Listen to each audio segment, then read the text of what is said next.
Hello everyone, GM. Welcome back to another episode of Overpriced JPEGs. It is Friday recap time. We are breaking down all the latest news, NFTs, metaverse, I don't know, whatever we talk about on the show. Joining me in this endeavor is Gavin Purcell. You know him, you love him. He's been on many times. He's now an OPJ team member.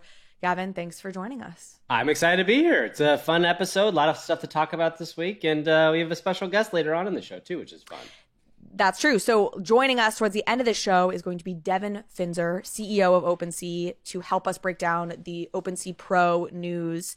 I said this in the episode, or I recorded this with him yesterday, so we're going to cut to a segment that I did with him.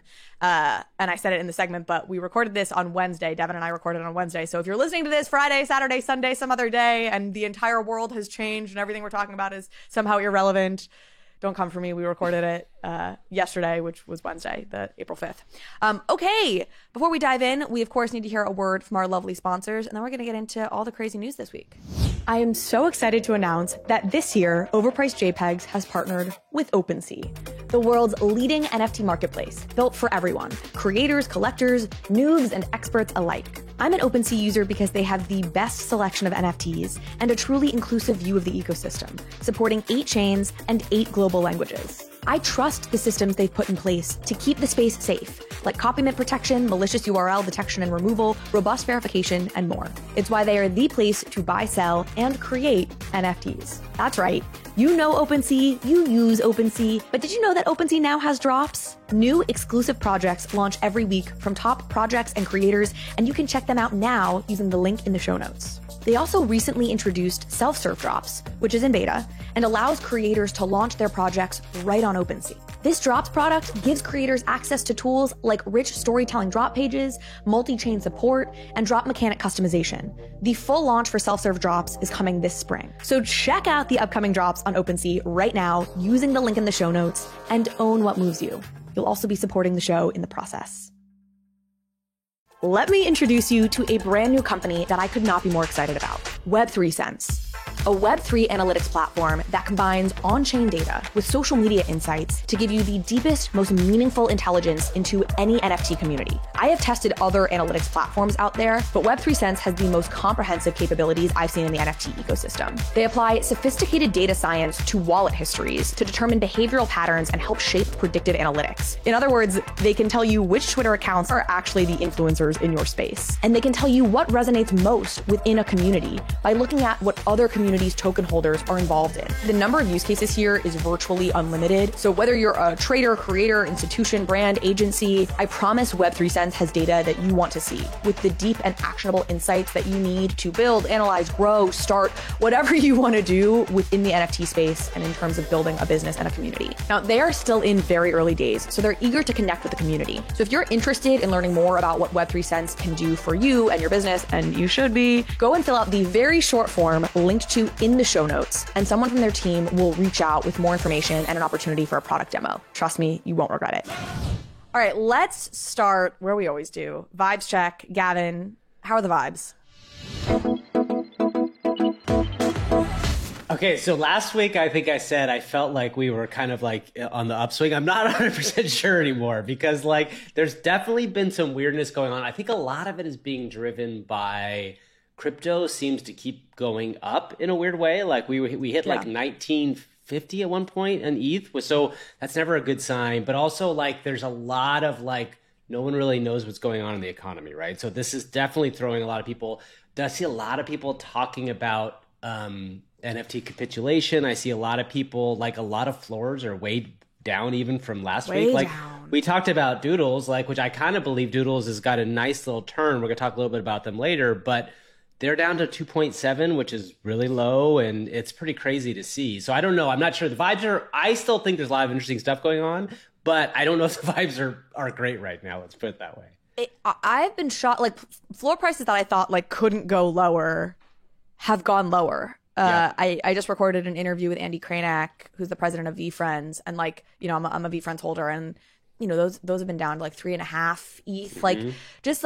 It's been kind of a slow bleed on them in a way that I had sort of gotten comfortable with them at like a 5 ETH floor, and I thought they were going to hang there. And it's like, nope, it's just like slowly bleeding out more and more. And yeah, the Doodles point I think is really emblematic, because on the one hand, it does feel like sentiment is on the upswing with Doodles. And I just did an interview with Julian Hogwin as well, which we're going to publish soon.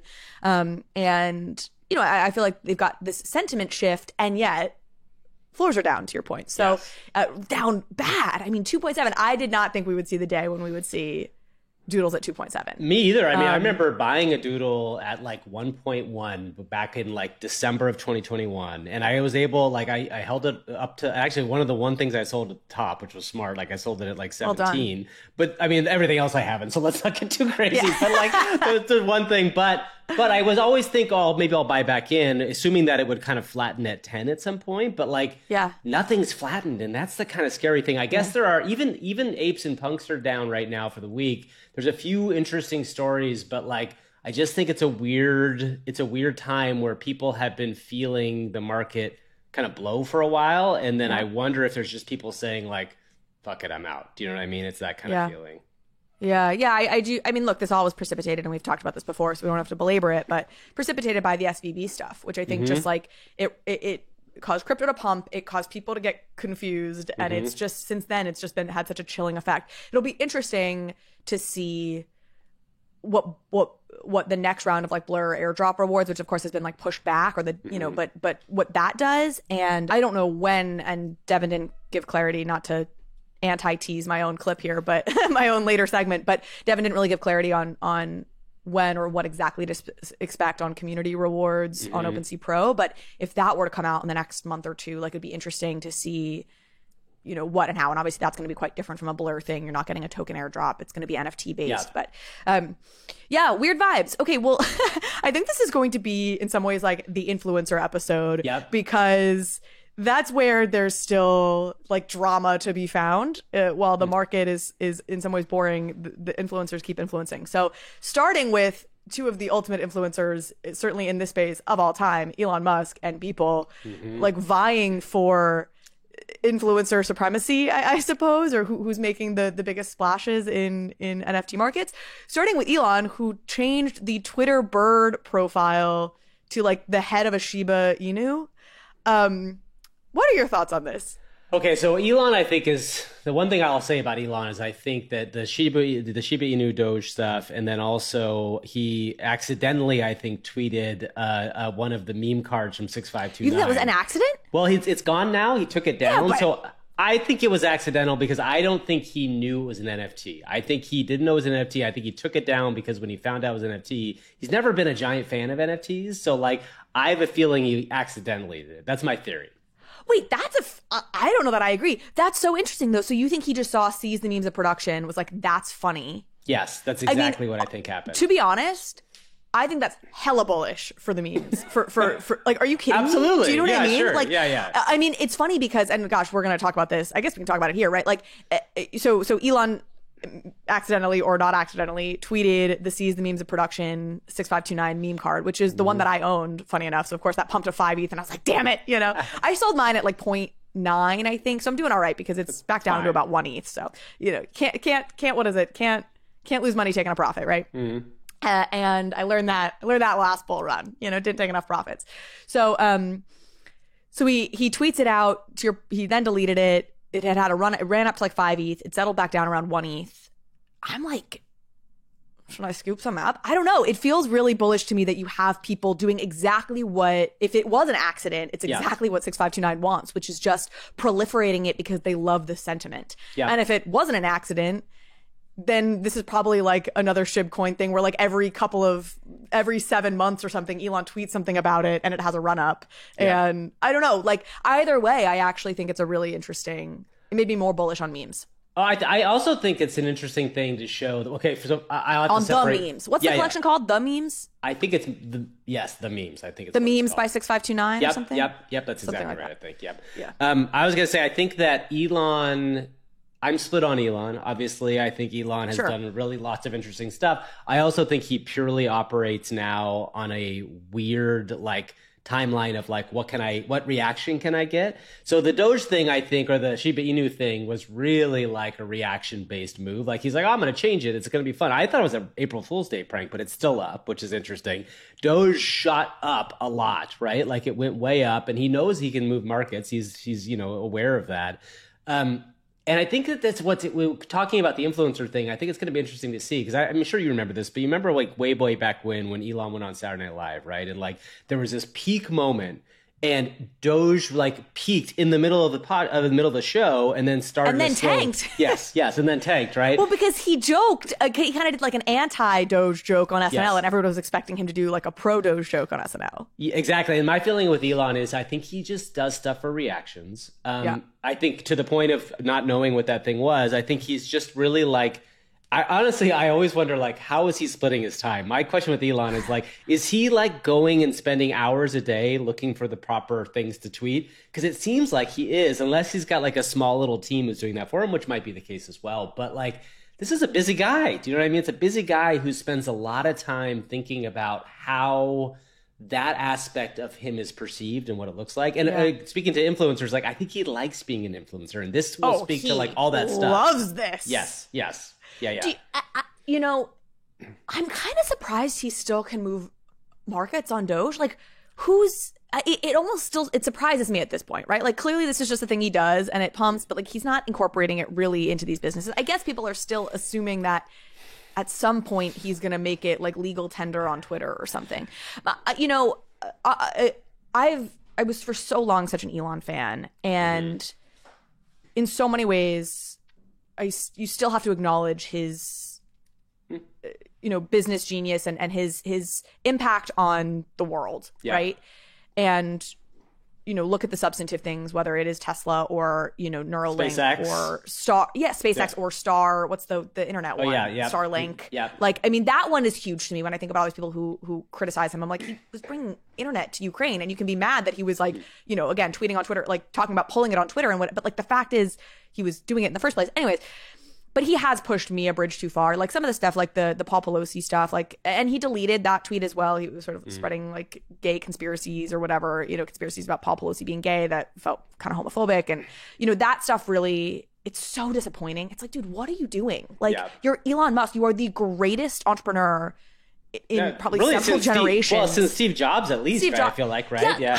But there's such a case to be made for Elon over Steve in the sense, like, if you look at just to me, the breadth of what he's done. Steve was the absolute like genius in his category, in his lane. He did Apple. But when you look at like everything Elon's had his hand in, from SpaceX, from Tesla, from OpenAI, from Neuralink, from Starlink, like, holy shit. Like he's had the breadth of what he's done is kind of stunning. Anyways, so it's just disappointing. And the Shiba Inu thing kind of felt like that again. Like, he's just at a point of such like kind of arrogance and untouchableness in his own mind that it's like, he is just like kind of, I don't know. I feel mixed on it. Like, on the one hand, some of the trollingness is kind of fun, and the sort of like middle finger to the, I don't know, elites or whatever that he does, I can get a kick out of. But like, it also just like, Twitter is like a serious company, or make it a serious company. It's not just your plaything to fucking stick a Doge head on anytime you want. The only final thing I'll say, sorry, I know this has become a long rant, but like, is he did tease this. This was something. Did you see his tweet? He retweeted his tweet from,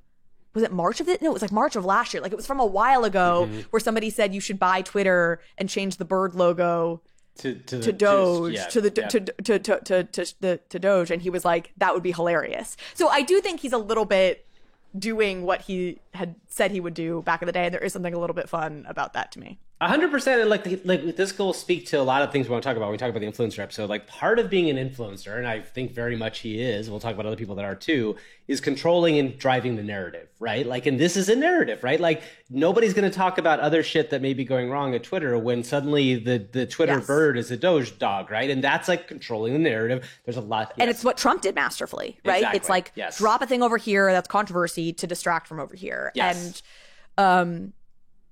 And Elon is definitely a master of it. And yet it also does feel like he's spending a lot of time thinking about that, when I think many of us feel like, there's a lot of things we'd love for you to fix in the world. Exactly. And just like, and you're one of the unique people who could do it. Would Yeah. love to just like see you do that, dude, and spend a little bit less time on this stuff. And then Beeple was also doing some influencing on the Nakamigos side. You know, he tweeted that he wanted to see it run up to an ETH. What is your take on all this? So Beeple, I think because it's the talk of the NFT space, and it really is, right? There are a lot of large influencers that bought into this. Mooncat bought into it. I can't remember what that guy's name is. He's like one of the biggest. Barack Crimo. Yeah, Barack Crimo. He's actually he's changed it now to a Nakamigos hoodie. Exactly. So there's a lot of people out there in crypto Twitter who have used these as their PFPs, continue to use them as their PFPs. So Beeple, I think, kind of felt and heard all the people talking about this, has kind of like tweeted about it. But when we go back to this idea of what it means to be an influencer, I think that Beeple it likes to fuck with people in the same way that like Elon does, right? Like this is another thing. And I think he did the same thing around Goblin Town. Like he loves playing with this.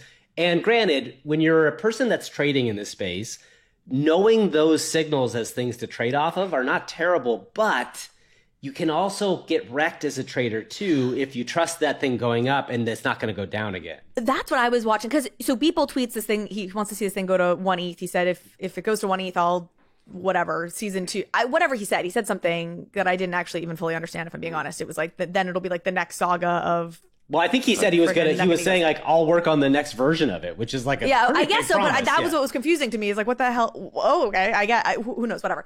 But and the price spiked a bit, but then it actually came back. It never even hit the 1 ETH. So he was like, basically, take it to 1 ETH. It got to 0.9, and then it's back down now to 0.44. And I was seeing a fair bit of commentary. Somebody had tweeted, and there was a bunch of people in the replies being like, this shocked me that it went down. Like, I bought this thinking it was a no-brainer that it would hit an ETH upon people saying that. And I actually lost money because it didn't, because I bought in at 0.6 thinking it would be an easy flip at 1 ETH once it went up to that.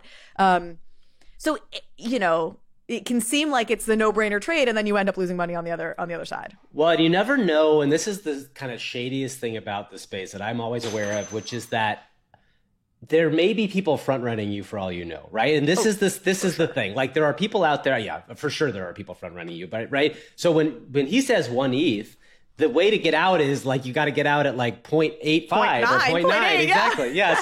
So but what's interesting about this world, and I think where we're at right now, going back to the beginning of the show, talking about what's happening, is when enough people get out at 0.85 and it starts going down, it can go down way faster right now, because we're in this world where like one project gets everybody in and then one project gets everybody out. Right. And it's a really tricky thing to be aware of. So I would just advise, like, if the new project comes around like this, and Owls was the exact same way, by the way, it's like had this spike and then a drop. And it's like, you just have to be aware if there are things like this that come in that you can't count on them right now in the way that you used to be able to count on other projects a little bit to hold their value. It just, nothing is holding right now, and I think it's an important thing to be aware of. Because it takes so few people to move the market in any direction. Because there's so few of us hanging out here. That's exactly right. Nakamigos, I will say, does feel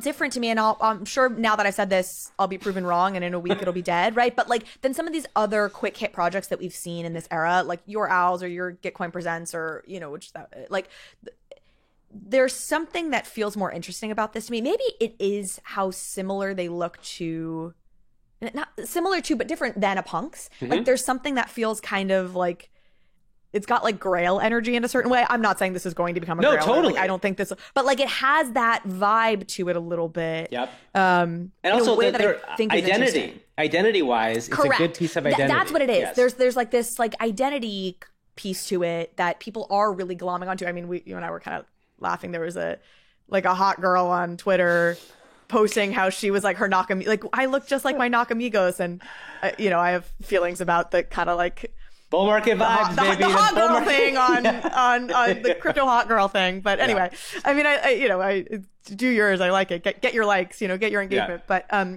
it actually does reflect the identity piece that people are feeling with Nakamigos that I think is real and I think is interesting. And presumably we'll find out Hypho Labs will do like a Truth Labs style thing, which is eventually come out that it's them, and it'll be interesting to see. I mean, I have a theory that I can't publicly say because I'd sort of gotten tipped off by somebody many months ago that they were maybe going to do something that you weren't going to know was them. Ooh, and then what's they were that going to gonna reveal be? that it's them. I don't know that this is what the person was talking about because there's differences between this and what they were. But anyways, I promise that I wouldn't, if I thought that something was happening that was what they had alluded to, that I wouldn't say it publicly. So I'm not going to say it publicly. But if I end up being right in the end, I will sure as shit say it. JC and I on our team, JC is the one who actually tipped me off, was like, do you think this is that thing? Anyway, the other thing with Nakamigos and influencers, of course, is a lot of self-shaming happening right now. You have all these influencers that got Nakamigos, like their own bespoke Nakamigos that looks like them or their honoraries. or whatever. They got honoraries, which is The a honoraries, long-term that's right. tradition, right? Like Tropal Farmer got an honorary Bored Ape, in 2021. Like this is 2020 in 2021. Like this is a big thing that people have done forever. And then yes, that people have been selling them and shitting on people for it. What was the one that felt like it was really big recently? Was it Goo? What was the Goo project? Oh yes. Art Gobblers. Art Gobblers, right. That feels like the last big one we had of this, where people were really mad about people who were selling. I think a lot of this is jealousy. Like you're sitting there watching these people basically get a free 10 ETH and you want to be mad. You know what it reminds me of? So people were like giving Betty in particular, everybody a hard time, but like Betty was really getting, because she tweeted like, hey, if this sells, I'll pay it forward, which it was like a lovely tweet. It was basically like, if I make money on this, like I'll buy other people's works. And still she's getting shit for selling it. And she was clarifying, like, look, I didn't ask for this. I wasn't paid to promote this. Like, none of these things, like, I just randomly woke up with this thing. I'm looking and now seeing some of these are selling for 10 ETH. I'm going to sell it and buy other things that I want because I don't know anything about this project. Totally reasonable on Betty's part. But it feels a little bit like, if you get broken up with, you want to find a reason that the person was an asshole about the way they broke up with you. Like, this has always been my thing. Like, if you dated somebody for 3 years and they break up with you over a text, like, that kind of sucks. But people will be mad if, you've been dating for like 3 weeks and somebody breaks up with you over text. It's like, oh, this person's an asshole. Because when you get dumped, you're like looking for a reason to say that they're shitty, and you'll pick apart any. And I feel like it's that. It's like people just want to find a reason. They'll look for any reason to decide that it's shitty that you're selling this because they're jealous that you're getting a free 10 ETH, which I totally get. And, if anybody wants to give me an honorary, I'll fucking take it. But that's like, to me, it's all kind of stupid. Like, yeah, and I think let part these of it people is, sell the things they're getting. Exactly. And also part of it is driven by the fact, not just about them getting the honorary, it's about all the people that miss Nakamigos, right? Because as somebody that spends a lot of time in this space, there are like 8 to 10 projects over the last 2 weeks I could have thought, hey, maybe this is interesting, and I put some money into. The fucking one that I didn't get was Nakamigos, and of course that goes crazy. That does take your brain and do a little number on it, right? Because you're like, well, Totally. shit, why does this deserve to be there? Why does it? And honestly, there's no reason. This is the way we live in this world. If the one thing I'll say, and going back to the influencer part, and I should mention, we're going to be writing our overpriced pro newsletter this week about Nakamigos. So if you're not a subscriber, subscribe. We have a free newsletter, which is great, but also there's a pro newsletter, which is specifically created for this sort of deep dive. But I think that the one thing, going back to what you said about it might have some staying power, is that it feels like a lot of people are vibing with it. And I know that is such a lame term, but like that is what drives this world. It is what drives this world. It is what brought up punks. It's what brought up apes. It was brought up doodles. All the things that went up and Mizuki. Like most of this world is driven by like, are you vibing with this thing or not? And then of course the price of it all as well. Again, I said this is sort of the influencers episode, and I think it's interesting to talk a little bit about DeGods and Utes, which are now are a week into their transition on being on ETH and Polygon, and maybe that takes us into talking about doodles and influencering and running projects, and I don't know, there's a couple things we want to get into here. So let's do it. I mean, what do you have some thoughts, I think, specifically on DeGods and Utes? So again, to continue our influencer conversation, I have to say that I think this is now a common thought, but I think that Frank from DeGods, who originally was thought as kind of a joke in the space, and I don't mean this in a bad way. Like, I mean, I shouldn't say a joke in the space. Like, a lot of fans of DeGods and Utes came around, but he was not like seen as like kind of a serious kind of founder in a lot of ways. I believe he may be one of the best founders. And the reason why I'm saying that now is because, going back to exactly what we just said, I don't think there's almost anybody in this space who better understands how to communicate to this space than Frank. Now, granted, there's a lot of key man risk, as we've talked about before, because he is the project. He is it. But he has now surrounded himself with other people. And I feel like the move, they had a real big spike, and I think it's settled a little bit. But DeGods being on ETH and Utes being on Polygon makes it interestingly multi-chain. A lot of people talk about the Utes art as some of their favorite in the space, which is a really interesting thing. And I think talk about like a personal transformation going from what I think was like before, any serious person would have said, oh, that guy's a goofball and I don't trust him, to now I kind of think people trust him more than almost anybody else. Like I would say that if you put him against Kevin Rose and like the people in the Doodles team and all these other things, most Web3 people are going to say, I trust Frank more than anybody else, which is interesting to me. I've talked about this before, but it's because Frank has that magic combination of being, and I mean this lovingly in this case, but like, like a bro bonehead, the way he talks is like cool, stupid dude. You know what I mean? Where you kind of feel like, but when you listen to him, you realize he's actually very fucking smart. Like this is a person who is serious in terms of understanding business, and I really don't like Logan Paul, so that's why I don't want to make this comparison, because I actually really like Frank, but it's the same dynamic, right? It's somebody who is like very cool, you want to hang with, kind of king of the bros vibes, but who clearly has a brain and has like business sense and business acumen, and then to your point, Frank has surrounded himself with, you've got Kevin who runs Dust Labs, who's really his partner, and who comes from Instacart, I believe, was like fairly, whatever he did at Instacart was very senior, and like like older people who have real like credentials to them, let's call it. But the key man risk is very real. Yeah, I was gonna say, and now they're on ETH, which is a big deal, because I think a lot of the shit on them before was like most people didn't, NFT people, a lot of people didn't take Sol projects seriously. Totally. So that's like a big deal for them. I also think there was a big thing he did recently, which this goes to the influencer side of thing, and you wonder like, okay, well, this is a move Frank made, but also like it's a pretty brilliant move. He spent like 130 ETH and publicly told a ton of projects that he was buying into the ETH ecosystem. So he went out and spent 130 ETH on like 10 different projects. And like, when you talk about ingratiating yourself to a group of people in this space, nothing does it more than talking about him buying into your project and having hopefully that project go up, because that's what people give a shit about. This is the interesting thing, though, and you and I were talking about this, which is, okay, key man risk, not just in the sense of if something happened to Frank, the project would tank, right? But they're very dependent right now as a project on his hypemanship, and this is what remains so incredible to me about Yuga and about Apes was the founders. I mean, I remember the moment when, I forget who it was, either Greg or Wiley or whatever, right? Like tweeted like, hey, we're going to actually like be a little bit more present. One of them tweeted like, basically, we're going to start talking more as founders. And the other one retweeted that and quote tweeted it being like, oh, cool. Are we going to stop being weird now, man? Like, great. Like, would love to talk more. Like, but basically it was a coming out thing because they had been such silent founders. Like Yuga had felt like such a black box in terms of the people who were running it. There was such a kind of a mystery there, and yet they were able to continue to foment and keep this hype very, very real. So they had that moment where they kind of came out and be like, we're going to be more vocal as founders, like you're going to get to know us as people a little bit more, which I think was one part a reaction to all the Ryder Rip allegations and stuff before they fully did their, we all know that story, the blog post and everything. But Frank's sort of the opposite in that he's able to keep the hype alive, but it's very much him as an individual keeping that hype alive. And so long as the hype is in your favor and people are like loving you and whatever, like it's great. But we know that tide can turn. Yes. And that's quite dangerous. Yeah, I think it's really tricky, right? Because it is that cult of personality thing. It's, again, we talked about Elon, we talked about Donald Trump, who was really the kind of driving point. And again, you can feel what you want about him, but that person knows how to manipulate people and knows how to manipulate media.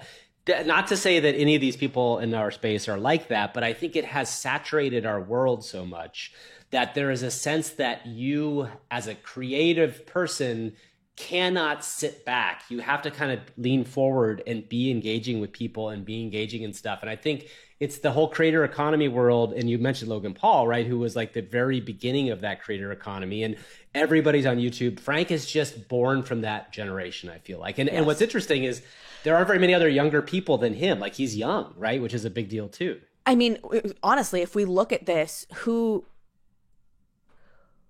gets something very specific, in my opinion, when you look at this space? Frank and Luka. Yeah. Like, people know I'm more bullish on Doodles, even through a lot of the FUD. Like, I've been sort of a defender of them because I think that, and we'll talk, that was a good segue to talking about them. Like, Kevin Rose obviously has product acumen, and like, there's other players you can point to in the space who are obviously talented builders. Gary as well. Gary's actually a great example because he so gets social media, right? He was such an early, like, he's an influencer. He knows how to play the game, but they feel a little bit out of step. Like they're a little bit not fully in the pocket in the way that Frank and Luka are, in my opinion. Yeah. And again, huge VeeFriends fan, huge Gary fan. There is something, and it's the nativeness. Like, there is something, I feel out of step with it at 29, but there's something about being 22, right? Being a 22-year-old dude. Yep. Like, you're in the pocket of the culture in a certain way, and of like internet influencer culture in a way that it is very hard to manufacture, not growing up in it. I 100% agree. It's like, these are guys who sat in line for Supreme shoes or shirts when they were 13 or 14, right? Like, this, and probably watched Logan Paul when they were 13 or 14. And by the way, the lessons that Luka talks about, like the things that he learned about, like a lot of that stuff was like mid 2000s, early 2010s YouTube stuff, right? Like, and I don't mean that in a way to anyway denigrate what he's done, because like he's taken it to the next level, but like, that's all the early creator economy stuff. And I think you're absolutely right. It is in part an age thing, only that, like, I say this as somebody who's even significantly older than you are. I've been following it and watching it. I'm not a person who does it, but like, I know enough to have seen it over time. Yes. You can never get past being born into it. And this is the thing that's interesting about Gary. Like, Gary is like, I met Gary first in 2008, and he is fucking brilliant. Like, that guy spends so much time understanding social media, all that stuff. But you will never be born into it because he's my age, right? Like, you're never going to be somebody who's born into it. And he has people that are working for him, I'm sure, that are helping him. But like, and probably Gary's playing a slightly different game because he's not going as hard at this one audience, at least not as much anymore.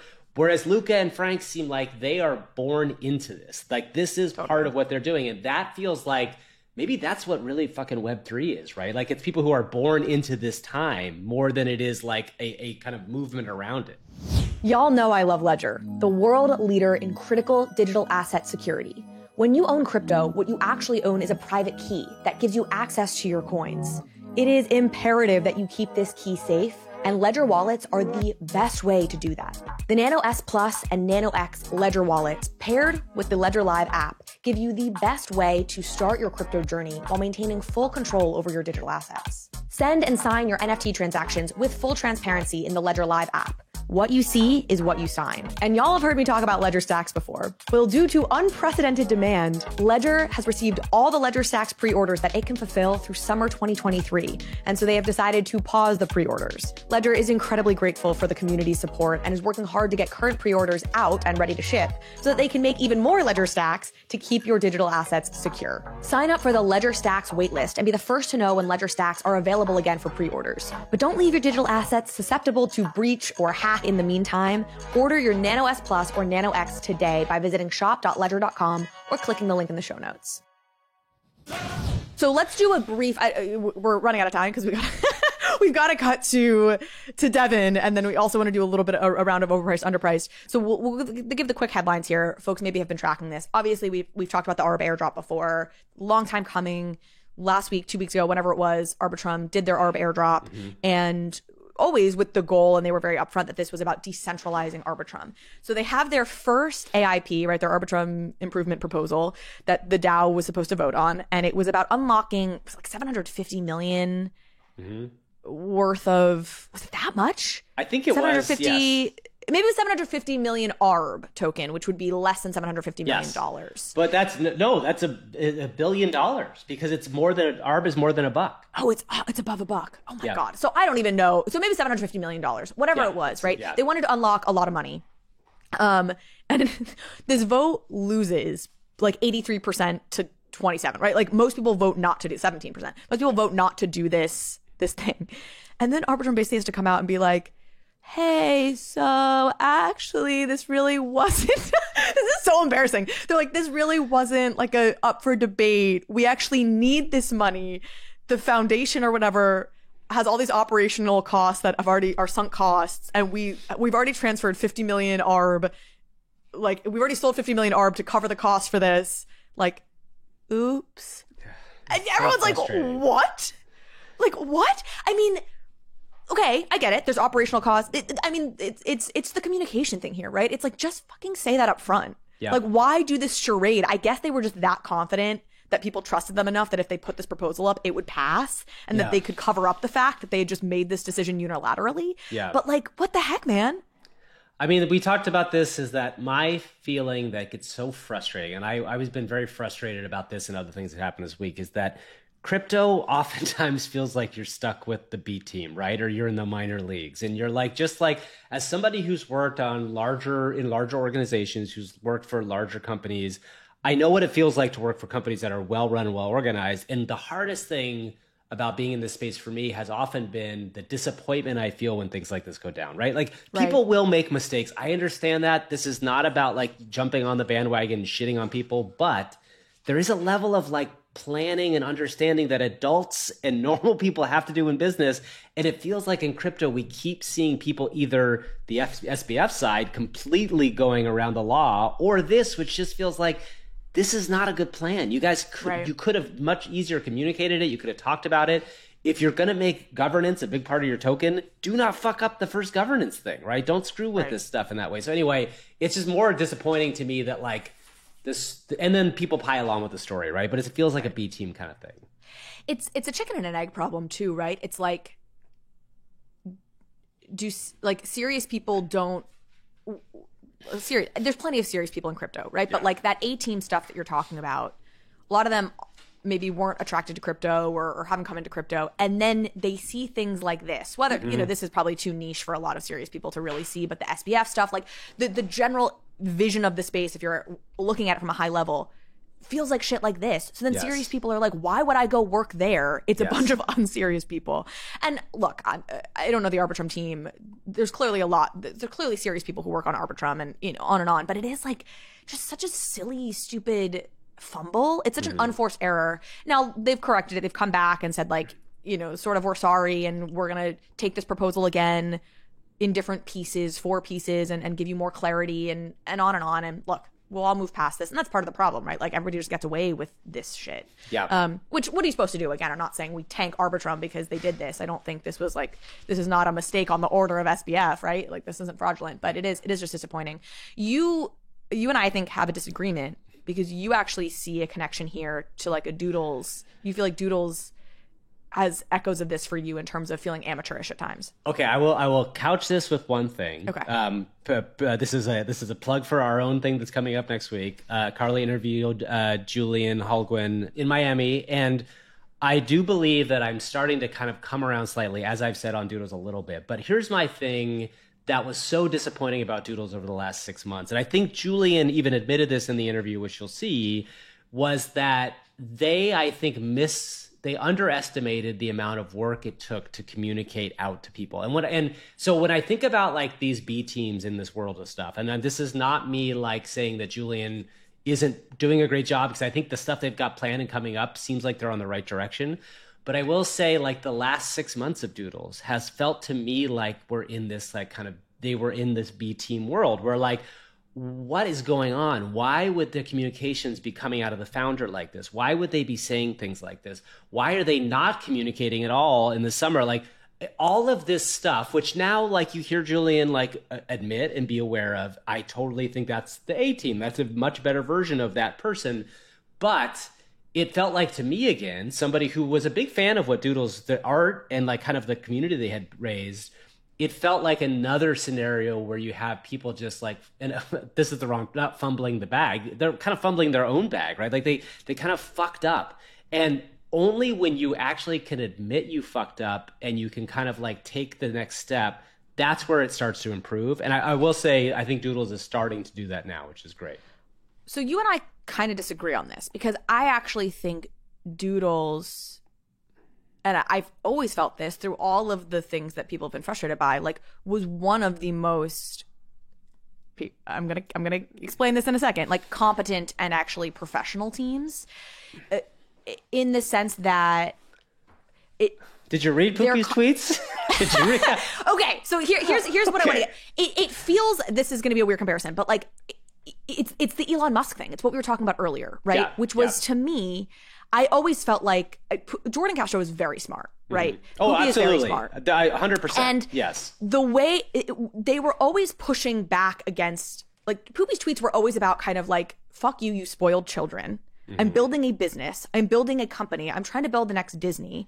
We're like very serious. And you guys are here whining and being like children because we didn't tweet for a month and we're 10 people doing a lot of things. Like, relax. And I'm very mixed because on one hand, I kind of fucking get where he's coming from. And on the other hand, that's I the totally inside understand. voice. Use that as the inside voice when you're a leader. That's not an outside voice. That's the inside voice. So, and this is where I'll obviously at this point you can't not capitulate. I defended them a lot over the didn't tweet for a month thing. Obviously, he just kept piling on. Like, Poopy has just doubled down so many times on this hostile tone to the community. But it feels like that inability to separate substance from noise, which is like, I've always felt like Doodles had more substance. So I'll say this, like, we published a ranking, an index of the top 10 NFT projects. And we have a really awesome council of people that we relied on in part to help us form that rankings, because I didn't want it to be like just me. And so Doodles ended up being number 10 on that list of 10, which I don't entirely agree with. And I sort of said that in the piece. I was like, this is a company, they've bought Golden Wolf. They've done some of the most impressive IRL activations that we've seen in this space that are professional. You have John Rogers, Disney guy, who's on here all the time, right? Being like, the South by Southwest activation they did was on par with what you would see like a Nike or some other, but like, you could see a very serious media company doing an Yeah. activation around. Like, in terms of delivering, the stuff they pushed forward technically was very impressive. And people are like, we don't like their tweets. And I was like, it feels kind of babyish to me that you guys are having that impression, because I think the substance of Doodles has always been honestly more impressive than almost anybody in the space except for Yuka. And it's not to take away from like those comms were embarrassing and amateurish, but it feels like in the way that Elon's comms are fucking amateurish and embarrassing. They're not on the same level, right? Like, Elon's a different level, but on the substance, he's more impressive than anybody else who's building. But how have Tesla and Twitter been doing over the last year when Elon has gone with off? him tweeting like that? But sure, I mean, where is Tesla now? Tesla's obviously been hurting, but it always is up and down, up and down. Yeah. Tesla's standing. Sure. I mean, it's, to me, I still think it's too early on Twitter. Sure. I think this man deserves 5 years of running Twitter for us to really know if he's completely fucked the thing, which is, I think, a very mainstream narrative, or if he's actually like doing something brilliant. And I don't know yet. Maybe he has kind of gone off the deep end and he can't get out of his own way. And that will be a very disappointing legacy for a person who I think could have had a legacy that it was unbelievable. Yeah. I still think you have to separate substance from form in some ways, and when you're evaluating something. So anyways, the truth is in the middle here. You're not wrong. Obviously there was amateurish communications, and I think you made a point to me, which was like, you think they came out of Dapper, like that founding team came out of Dapper pretty arrogant. Yeah. I think you're probably not wrong. I think there's accusations of Dapper themselves of just being a company that's quite arrogant. Yeah. And just feeling like, we know this space, we are the fucking OGs, like, come at us. And I think that's true to an extent. And but I just think people like weight that way too heavily relative to a bunch of other things. I agree. I think you're right. And I will say that, like, I also believe 100% what you're saying is true. The thing that I will keep saying till to my dying day is, unfortunately, the business you got into has a public floor price. Yes. And it has a public, you are in public. Goes back to Frank, by the way, who, again, like, you talk about somebody who understands how to communicate, and Luca, by the way, both who understand how to communicate directly to their holders, understand the idea that what the give and take of the Web3 space is, which is, yes, you have to be building behind the scenes. And I will say, like, the Wolf, what is it, Golden Wolf? Is that what it's called? Golden Wolf. That, when I heard Julian talk about that, I realized it was big, but like, they've got big plans for that. Like, that is a big deal. And people should understand that. Made me like incredibly bullish about what Doodles is planning. I just feel like they've just now come around to the idea that like, oh, we have to do this other thing as well in this space. And I think that's the same lesson that like, Proof has learned and a couple other companies have learned too, is that you've made a deal with the devil, and the devil is you're building in public in Web3, because no matter what, you've got stock, and it's not technically stock, but it's called a NFT, and it has a price that your audience is directly connected to their wallet. And if it goes down, you've got to at least be aware of the feelings of what's being driven by the community. Well, let me ask you this. Let's say they never, and they are improving their communications. Doodles is improving their communications. They're doing a monthly Twitter space. They're getting their act together, I believe, on that front. They've hired Austin Hurwitz, who I love, who I know is he's great, running like community sessions and totally gets it and all the things. But in a hypothetical scenario where they don't turn that around, right, and they continue to double down on like, fuck y'all, right, but they go and build an IP that is a hit globally, because I think you would agree that those are, frankly, like, you can have one and not the other, right? Like, you could go and build a massive movie studio and Disneyland for Doodle World. Like, you could build Doodle World. Would you, but they completely continue to just be like, fuck this original 5,000 holders we have. In 5 years, would you be calling them amateurs? Okay, in 5 years, if they are a giant success IP-wise, say there's the Doodles movie comes out and it's Doodle like Land, it's like Minions, Doodles it's that movie. level of size, right? Like there's a $1 billion franchise. I mean, 5 years is very quick for that, but let's say there's no way that'll happen. But but imagine a world where that happens, and imagine like they couldn't have gone bigger. I think that only happens because they have embraced now this style of talking and building with their audience. I think if they were to continue have said fuck you to their audience, I think they would be starting from scratch, and it would be very tricky. Would it be possible? Yes. But you have to think about what the narrative is, right? Like the narrative of all of this stuff could carry on. Now, they might be able to shed it completely, but if they continue to say fuck you in public, this is the thing, again, in public, on Twitter, all these places, the minute like a piece of Doodles content that is like, a cute little animation comes up, you got to believe if they said fuck to you to their audience and they didn't listen to their audience, there would be 30 tweets about how badly this brand sucks. And if that's the case, it's going to have a really hard time hitting that number. So that's my only thing. Sure, if they got there without doing it, possible, like that would be a huge success, right? My argument is, I don't think that's possible. Mm-hmm. That's interesting. I guess this is all a matter of degrees, right? Because we're saying if they keep saying fuck you, but like this is why I was like if they just like weren't tweeting or like I think I see what you're saying. I don't think I disagree entirely. I maybe think it would be more possible for them to go and build this thing and build a mainstream fan base, et cetera, like without being as engaged as I think the Web3 folks like would want. And let me be clear. I think if they did that, I don't think it would make them amateurs, but I do think it would seriously lack honor, because everybody in the bull market, all these projects, were celebrating the price movements and we're celebrating the holders as like that was their funding capital. So whether or not there's a legal agreement, and there's obviously not, that says you're an owner or an equity stakeholder, like to disregard those early folks who gave you your seed capital is to me incredibly dishonorable. So when I defend them, it's not because I think there would be any honor in doing that, but it is because I think the narrative has gotten so overblown that somehow like they're a failed project because they're not like tweeting as much as you want them to, when I think there's a lot of substance. And I honestly, it comes down to what you just said, which is I think the entire space to me didn't understand the Golden Wolf thing, or doesn't understand how serious they are as business people on the back end of all this. Okay. We have sufficiently beaten this horse. I do want us to turn to the OpenSea news, because we have this great conversation with Devin. Seems like it's been pretty positively received, this OpenSea Pro. Honestly, in a way that almost surprised me, because I feel like I'm so used to people just having such negative, just like the public sentiment around OpenSea, no matter what they do, just seeming to me to be so negative that I kind of just like assumed maybe something like this would be similarly received. But it actually feels like people have been kind of positively receiving it. What's your take?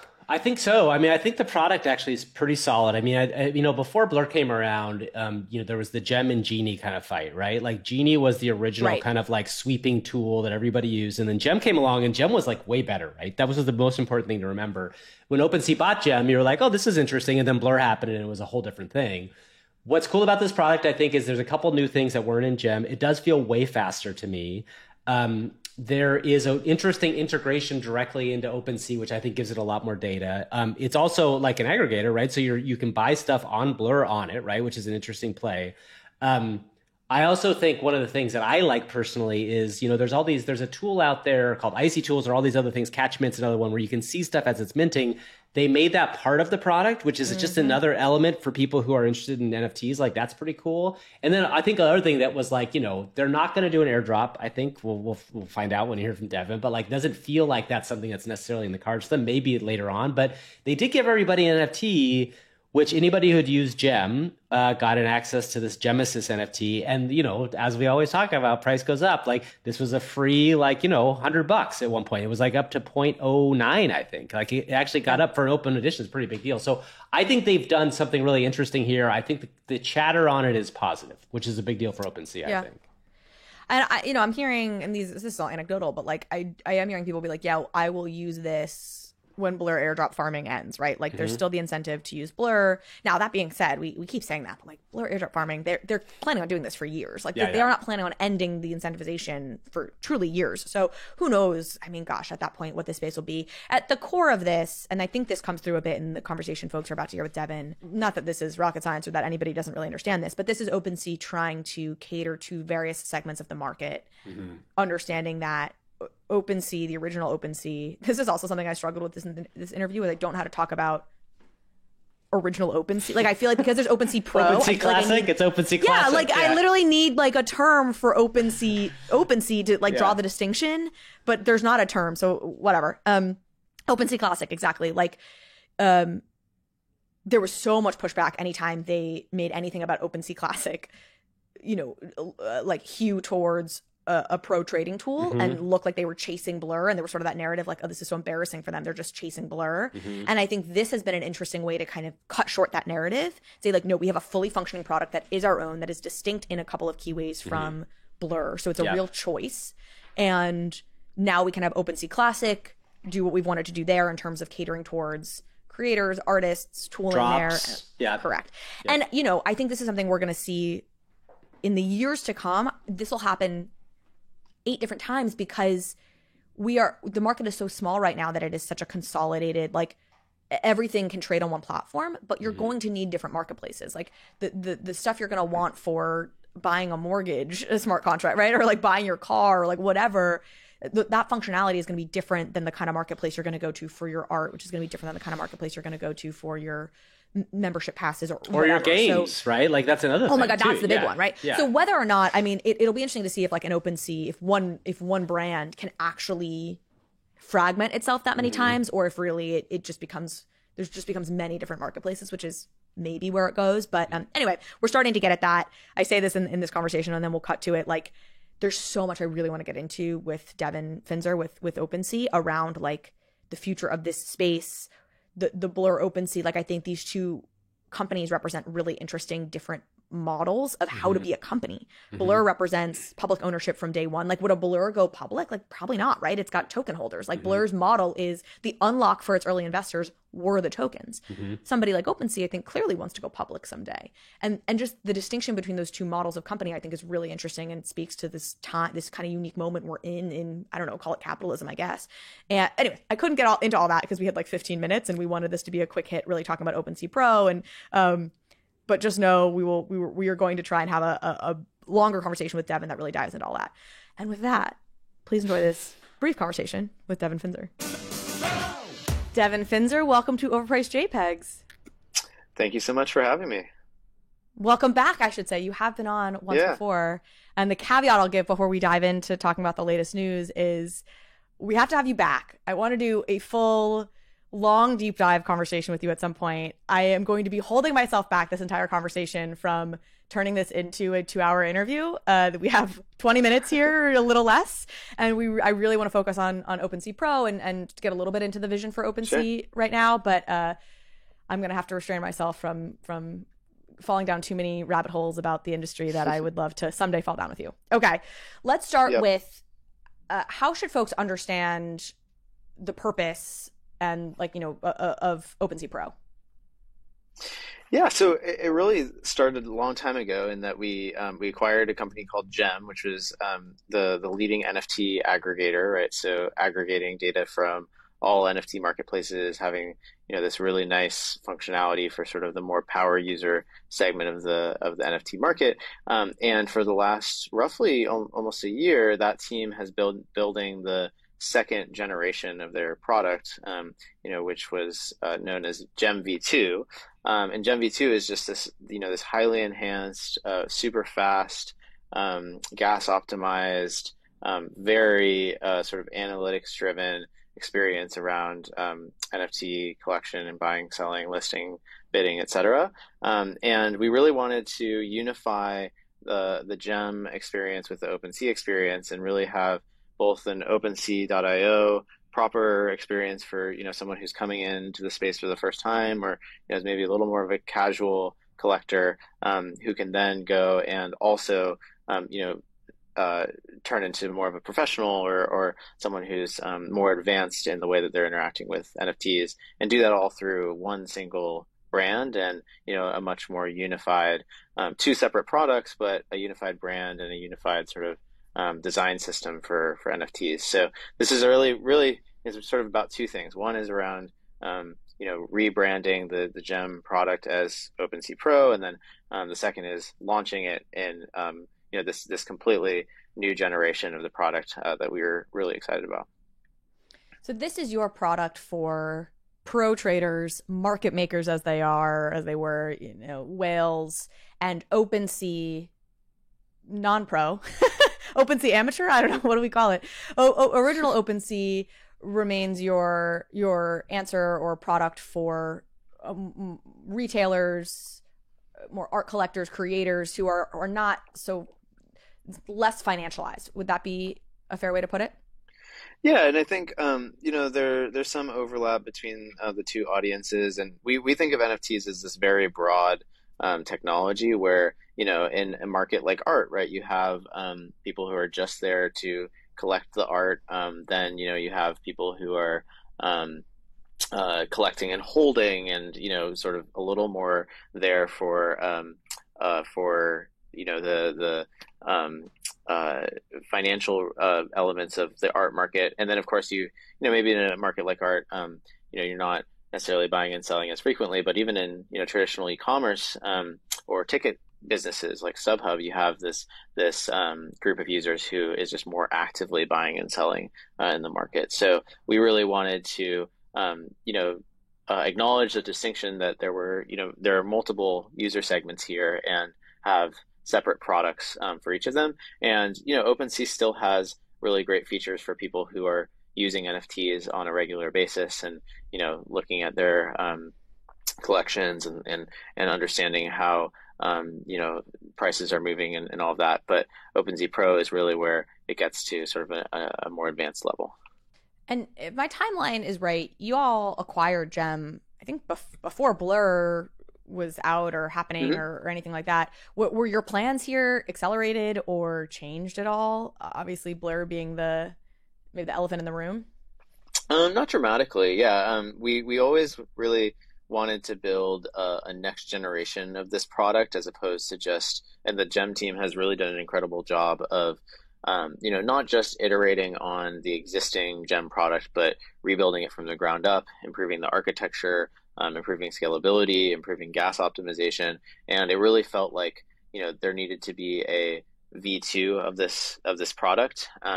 And so we've been oriented around building that V2 for quite some time now. And, we didn't know exactly when we were going to consolidate it under the sort of OpenSea brand umbrella as opposed to maintaining the Gem brand.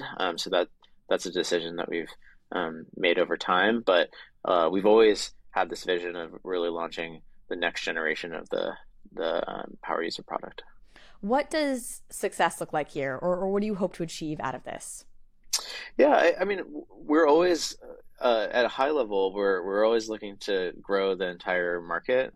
So, we really believe at OpenSea that NFTs are in their infancy. We think, sure, there's all of these sort of interesting collectible use cases that have come online, but as you talk about on your podcast, there's also just an enormous opportunity to build the next frontier of use cases for NFTs, whether that's gaming, which you talk about a lot, whether that's sort of rewards programs like what Starbucks is doing or what some of these major brands are tipping their toe in, whether that's ticketing, whether that's physical items that you can redeem.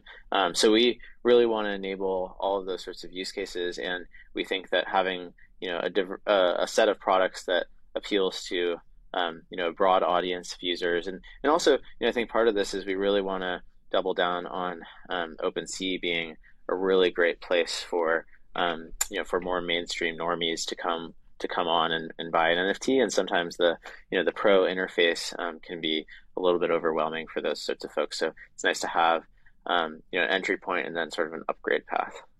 So this is one of those moments where I'm like, oh, we got an hour conversation we're about to get into. I'm gonna try and not do that, but I do want to ask, like, as you're talking about this, when you look at where you think the future of the industry, the growth of the future of the industry comes, is that from, do you think the future is traders, high volume, let's call it that, more financialization, speculation side, or is it more retailers and like, I don't know, average consumers in your mind? I think it's probably a combination of both. I do think that in order for more sort of average consumers to come online, a number of things that many of which we're working on have to happen. One is just better on-ramps right now.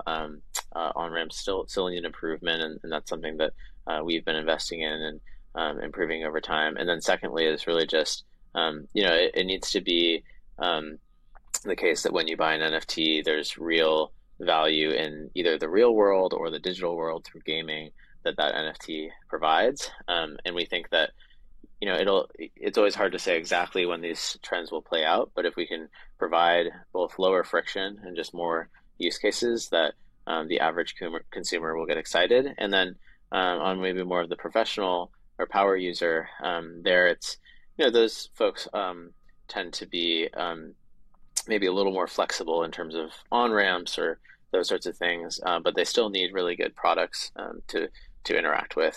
So yeah, we don't see it as necessarily one or the other. I think we're pretty excited about both groups. How do you think about the future of revenue, like on the revenue side? And I'll couch this in saying that obviously for OpenSea Pro, for a promotional period of undisclosed period of time, those marketplace fees, will be at 0%. But that OpenSea, the original OpenSea, is now going back to its 2.5% marketplace fee. How did you make that decision, and how do you think about the future of revenue here? Mm-hmm. Yeah, so yeah, that's sort of the current state of things, and it'll evolve over time as we learn about the best way to adjust our fees based on sort of user behavior and maybe even user loyalty, and maybe even amount of number of purchases that have been made. But I think the general view is that you do need some more granular segmentation versus just sort of a simplistic flat marketplace fee that applies to every single purchase that's made. We think it makes a lot of sense to think about whether to adjust fees depending on the amount of volume or the size of a purchase and all that stuff. So not making it too complicated. We don't want to create a fee system that overwhelms people and means that people just kind of don't know what's going on. But at the same time, we want to make sure that it makes a lot of economic sense to use OpenSea's products. And then lastly, I would say we always think about the fee as something that we use to contribute back to making a better product and improving the space as a whole, right? And that's why we think it's actually really important to have a business model that is sustainable, a source of revenue because we think, it's our responsibility and our privilege to keep on investing in making the space better. So that's why, we believe that, sustainable business models are important. One of the feelings or frustrations, I guess, of the past many months at this point has been the feeling that the market is moving to a more financialized place and moving away from creators and artists and the folks who, for some people, are really like the core of why NFTs are interesting. I always say there's sort of this distinction. There's the people who think that the core of NFTs is about creator empowerment, and there's people who think that the core about NFTs is decentralization. And they sort of are like directly butting up against each other in some like the royalty conversations and elsewhere. How do you think about serving creators, or how much thought are you giving into the creator experience and serving creators on the OpenSea side? Yeah, so that's an area where we've been investing a lot in tooling and discovery. So those are kind of the two, and on-ramping. So there's kind of three things that we think about that are super relevant for creators. First is tooling, right? So we just launched the self-serve primary drops system, which allows creators to go on and create a launch pad for their new project. People really like it. We've now hosted several of the leading Web3 companies, and then also Web2 brands doing primary drops directly on OpenSea, which is really exciting. That feeds into better trust and safety systems that we have to ensure that like the best drops are surfaced to the top. So tools that allow creators to really do things without having to need to know all of the intricacies of how to program a smart contract. The second is discovery. So we want to make it really easy for creators to get surfaced on OpenSea, right? OpenSea is for a lot of people kind of their place where they go to check out the latest and greatest in the NFT space, and we really want to make sure that users are able to discover the new projects that are coming out, and that creators are able to use it as a platform. And then the third is just on-ramp, right? So make it easier for these Web2 brands or Web2 games or folks that are completely new to the NFT space on the creator side to launch their project and make it possible for a normal person to buy something. So we really think about it just how can we provide all of the things that creators need to make their projects as successful as possible. Final question. We have to talk about the Gemesis NFT, and then y'all have been teasing, or you've made it clear that your reward system is not going to go the ERC20 route. You're doing a reward system via NFTs. What can you share about that? I think there's a lot of speculation about it. Anything more you can share about the Gemesis NFT or about the broader plans to reward through NFTs? Sure. Yeah. So the Gemesis NFT is really just a pretty simple, sort of I was there NFT. It was given out to folks who had purchased at least one NFT on Gem. So nothing too crazy. It's really just a simple collectible and commemorative, exactly. And we thought it would be a fun way to use our primary drops platform and celebrate the launch. In terms of NFT rewards, not much to share yet there. It's still something that we're thinking through, but we think it's going to be a pretty exciting kind of novel take on leaderboards and rewards and incentives, as opposed to the kind of more blunt instruments that exist out there in the space. So yeah, nothing to share quite yet, but we're certainly excited about it. Do you have any? And I should have looked this up. I'm, obviously this stuff is public, but like any numbers to share, or like kind of initial users on OpenSea Pro thus far? I could try to dig some of those up, but just at a cursory glance, it's been huge, or it's been like it's blown away my expectations. I look at like the real time dashboards of like, okay, how many people are using the Gem beta versus how many people are on this OpenSea Pro website, and it's been like just I don't know how much of a multiplier on it, but it was from very little to a large chunk of people. So that's exciting. And then qualitatively, we've just seen a really strong positive response from the community on the feature set that we launched and all of that. So So yeah, the launch has been really, really positive so far. Like I said, we have to have you back. I mean, there's so much that we didn't get into here. I mean, even Yeah. just the going the route of NFTs as rewards, obviously, runs counter to what we've seen a lot of other folks do with tokens, and would love to get into how you think about that. But we do not have time for all that right now, right here. So at some future date. So Devin, thank you so much for breaking this down, for joining us amidst your busy launch week. And I can't wait to talk to you soon. Thanks so much for having me. All right, we are back for a lightning round of overpriced, underpriced.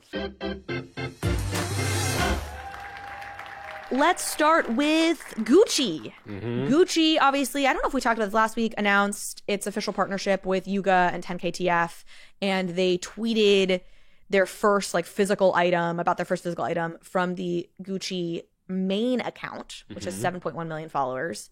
Overpriced, underpriced. I don't know. I kind of think this is underpriced only because it's not really getting a crazy amount of play. And yet this is, again, Yuga showing what it can do in this space, right? Like, this is a big deal. We talked a little bit about the idea of main accounts versus side accounts when you talk about NFTs. And I appreciate the fact that a lot of people create side accounts so they can communicate more. But like, Yuga doing this with Gucci is a big deal, I think. I think underpriced as well. It's funny, you came at it from the Yuga perspective, which I agree, underpriced on that side. I also think underpriced on the Gucci side. So I will give Blake Finucane so much credit. She wrote a piece for us on the Substack, on our newsletter, I don't know, 2 months ago at this point, literally being like, Gucci's the one to watch. Fucking watch Gucci. They are ahead of all of their peers in the space. The quantity of what they're putting out from a digital perspective and the quality of their digital activations is above everyone. So I think it's also underpriced for that reason. I think like Gucci is doing really interesting things and has been. And the quick thing I'll say too is, folks were so excited to see it come from the Gucci main account. I totally agree with that. Our OpenSea, our overpriced JPEGs Pro, because we're talking about OpenSea Pro now, I'm talking about our OPJ Pro newsletter, which came out this past week, has been was a comparison of Lamborghini and Porsche. And one of the things that was interesting is Lamborghini never set up its own side account. Like, it's only ever tweeted about its NFT program from its main account. Whereas Porsche, of course, quite notably and cringy, set up ETH_Porsche as its Porsche NFT account. And I totally agree. It's great when accounts tweet about NFTs from their main account. We love to see that. It does limit how much engagement you can have, though, with the audience, because Lamborghini main account should not be engaging with, responding to every degen who's saying something about their NFT project. That would be at a certain point weird and clog up feeds and not be appropriate. And so I think it's good to have both, right? I think if you have a side account that can be really engaging in the NFT space on a regular basis, that also could get retweeted from the main account. I think that's the ideal balance to strike, is to have a side account for your NFT activation, but also to tweet from your main account. And anyways, okay. We both agree that's underpriced. NFT Worlds, underpriced, overpriced. NFT Worlds pumped recently from 1 ETH to 2 ETH because they showed off something from what they're doing. Yeah, I mean, go ahead. I was going to say. Well, I was just going to say, the NFT World story, for anybody who didn't follow it, this was a big thing last year. NFT World was building on Minecraft, on the Minecraft interface, API, whatever. It had this big run up to 15, 16 ETH. It was a big war. It's a metaverse world that was going to be built in Minecraft. And then Microsoft, is that the parent company? Pulled the plug and said, no, we're not going to allow any NFT stuff to live within the Minecraft server system, whatever the fuck they did technically on that side. And so of course that sent the price crashing because that killed the whole thing. But they're still building. The NFT World's team is still building something, and they just showed off the first example of whatever they've been building. People apparently liked it, and it's gone up to 2 ETH. Overpriced, underpriced. So here's the thing. This is a tricky one. I'm going to say underpriced only because I do believe, so just to follow up on that, I was aware of NFT Worlds when it minted. It was kind of a thing. And then when they actually got their ecosystem set up, it was a pretty big deal because they were onboarding all these projects into Minecraft, and that was going to be a big thing. And then just like a lot of other projects that built on Minecraft, that was always this massive, massive risk because it's not like they had an agreement with Microsoft. So when Microsoft pulled it out at the time, I was like, well, you guys built an entire company on the backs of something that you probably weren't going to be allowed to do. And they had a token that got a lot of pay as well. I had a token that had a huge run up.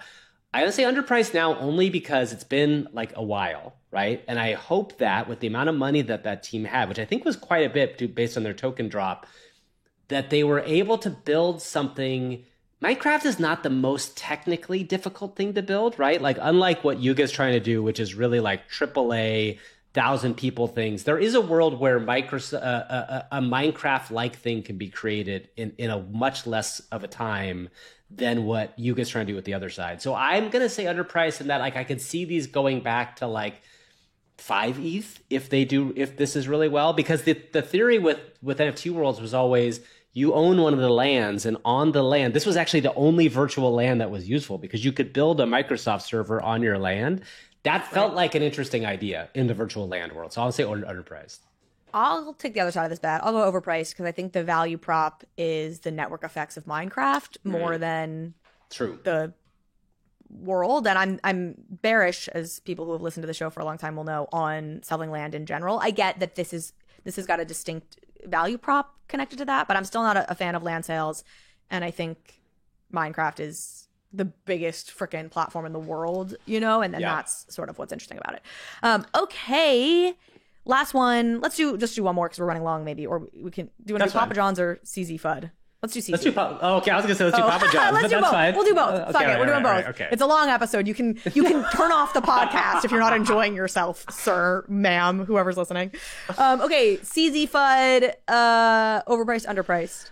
I mean, I think overpriced. It feels like this is crypto Twitter kind of like craziness. The problem is I said overpriced, but then this is also what we thought when like the SBF stuff came out. So like, talk to me in a week. We'll see what happens. Yeah. I'll maybe say, again, just for the hell of it, I'll say underpriced. So let's context here is Kobe tweeted like an encoded. He tweeted something in code that apparently he didn't think people were going to decode. Which, like, at that point, what are you even doing? But fine. And so people decoded it, and it said like Interpol red notice for CZ. It was basically saying that like CZ is wanted internationally, and if he travels, he'll be arrested. Whatever. He said it's total speculation. They have no idea if that's true. I have no idea if that's true either. Probably not. So from that standpoint, I get the overpriced thing. I'm going to say underpriced, though, because it does feel like CZ. It feels like there's so much smoke.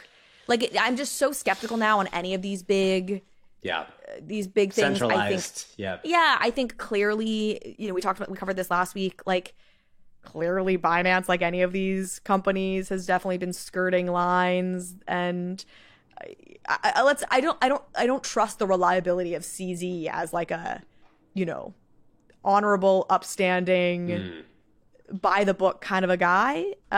So I just feel like there's enough smoke there that there's probably fire somewhere, and it probably is another like headache for all of us in the crypto world to deal with at some point. The scariest thing to me is always like, is the reason why this isn't falling apart because ETH is at $1,900, and if like, so not just ETH, but like all the rest of the market, like if ETH or BTC fell down like 50% from here, would this really be the truth? Do you know what I mean? Like, this is always this is the thing that always worries me about crypto, is that when you look at the SBF stuff, it's like a lot of that was about leverage, right? It was about like how they were levered, what they had done to get levered, what tokens were levered.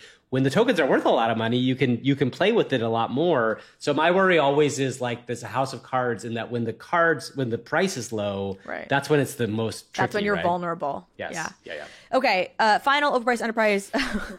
Papa John's is entering the metaverse.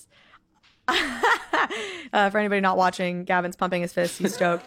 I haven't fully tracked this. It seems comprehensive what they're doing. I know they're partnered with this company, One Rare, which I don't really know a ton about. Overpriced, underpriced, Gavin? I mean, I think it's overpriced. I just think it's a goofy, fun story. I think the one thing that brands were aware of for a long time is that metaverse was a buzzword, and aware that like this is a thing. Clearly, we've entered the world of AI as a buzzword more than metaverse. So the interesting thing about this is, and by the way, I should say this is like Papa John's in the UAE, the United Arab Emirates. It's like a smaller thing. So it's not like Papa John's worldwide is going for this, but I mean, it's one of those things where like you see a story like this and you're like, there's a world in which this makes sense, but also like it just feels like we've been through this narrative already, and it's like the end of it all. Yeah, I agree. I mean, look, I think the era we're in is brands putting a small amount of budget against doing these kinds of things because they know, as we know, digital goods are not going anywhere. Yeah. And are going to be a big thing someday. And so it makes sense, if you're a brand as big as Papa John's, to have some amount of spend experimenting with it. And Sure. that's what they're doing, and that's what all Yep. these companies are doing, and we can get super excited. Like, there's just a couple of rare exceptions, which we always call out, a Starbucks or a Reddit, that are like doing it in a big way already. Yep. But in most cases, it's like a little bit of spend, and UAE is a great place to do it, right? Because you're not going to deal with regulatory headaches, and they're actually open to this stuff, and so you can play in a freer way than you can if you were somewhere else. So, Yep. Good for Papa John's for doing it. Overpriced as well, in the sense that like this doesn't mean all that much.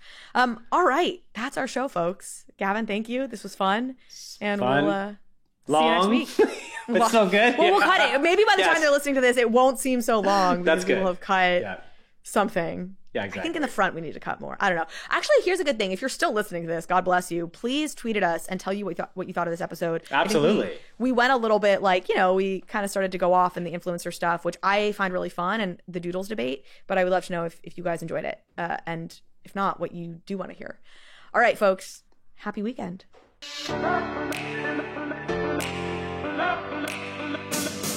Thank you so much for watching this episode of Overpriced JPEGs. If you liked this conversation, if you liked this episode, please go ahead and hit subscribe. It helps me out, it helps the show out, and it means you will get alerts and updates when we post new content. Thanks again.